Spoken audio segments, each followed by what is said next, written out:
அனைவருக்கும் வணக்கம். நான் உங்கள் கஜேந்திரன், முன்னாள் படைவீரர், ஆவடியிலிருந்து. தமிழக முன்னாள் படைவீரர்கள் மற்றும் வீர மங்கையர்கள் நலக்கட்டமைப்பின் துணை பொதுச் செயலாளர். இந்த வீடியோ ஒரு விழிப்புணர்வுக்காக நான் பதிவிடுறேன். இந்த வீடியோவை தயவுசெய்து கொஞ்சம் முழுமையாக பாருங்கள். முழுமையாக பார்த்துட்டு நண்பர்களுக்கு எல்லாருக்குமே பகிருங்க.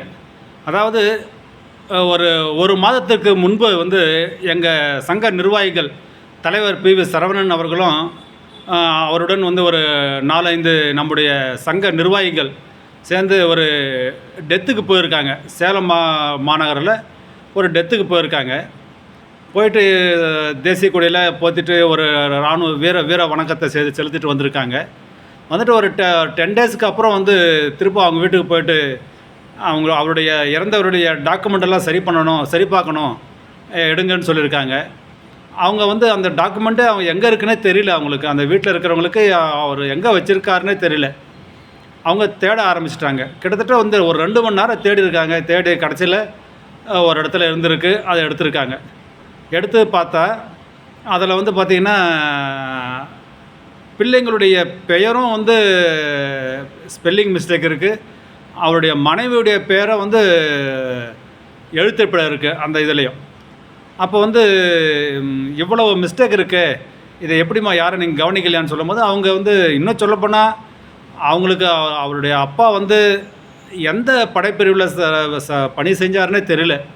அதே போல் அவங்க மனைவிக்கும் நம்ம முன்னாள் படைவீரர் மனைவிக்கும் சரியாக சொல்ல தெரியல, எந்த படைப்பிரிவில் இருந்தார் அப்படின்னு சொல்ல தெரியல. காரணம் நம்ம தப்பு தான் அது. அதாவது நம்ம எதையுமே சொல்லி அவங்களுக்கு வளர்க்குறதில்ல.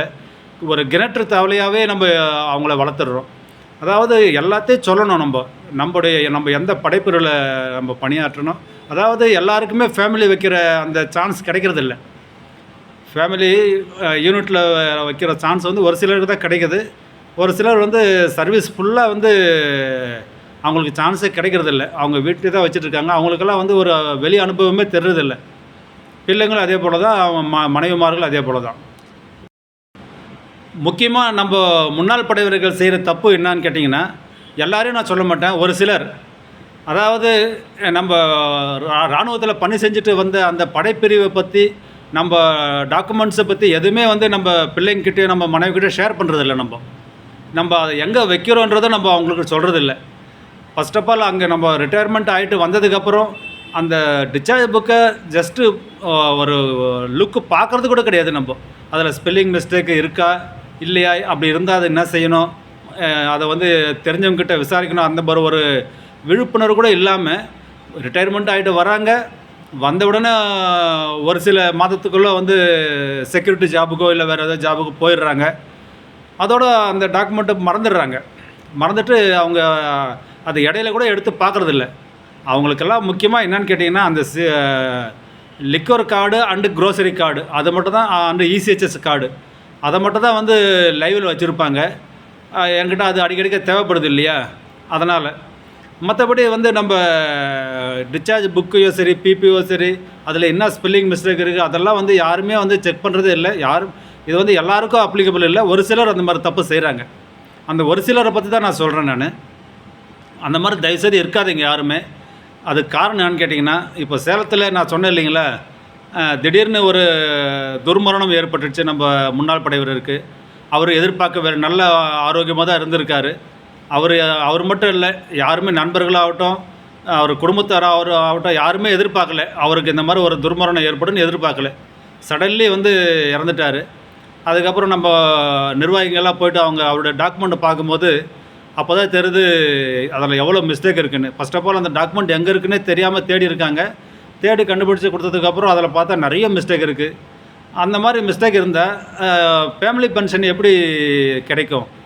இதை யோசனை பண்ணணும் இல்லையா? அதுக்கப்புறம் அதை ரொம்ப கஷ்டப்பட்டு நம்ம நிர்வாகிங்க என்ன பண்ணியிருக்காங்க, சம்மந்தப்பட்ட அலுவலகத்தில் சென்று அதை எல்லா மிஸ்டேக்கும் சரி பண்ணி அதை ஒரு 1 மந்த்துக்குள்ளவே அதை சரி பண்ணி அவங்களுக்கு பென்ஷனை வர வச்சு கொடுத்துட்ருக்காங்க.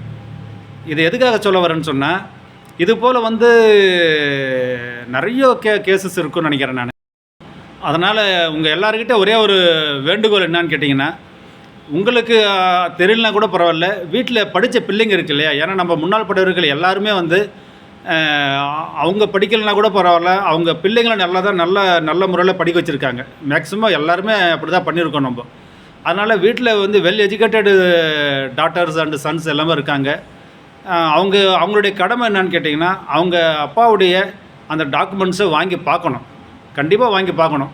அவர் எந்த படைப்பிரிவில் சர்வீஸ் பண்ணியிருக்காரு, எத்தனை வருஷம் சர்வீஸ் பண்ணியிருக்காரு, அந்த டீட்டெயில்ஸு அண்டு அதில் இருக்கிற ஃபேமிலி பர்ட்டிகுலர்ஸ் இருக்கு இல்லையா? அதில் டேட் ஆஃப் பர்த்து, அதில் ஸ்பெல்லிங் மிஸ்டேக், நம்ம பேருடைய இதில் என்ன இருக்கான்னு எல்லாம் பார்க்கணும். அவங்க பிள்ளைகளுடைய கடமை இது. இதை வந்து ஆக்சுவலி முன்னாள் படைவர்கள் தான் செய்யணும் இந்த வேலை.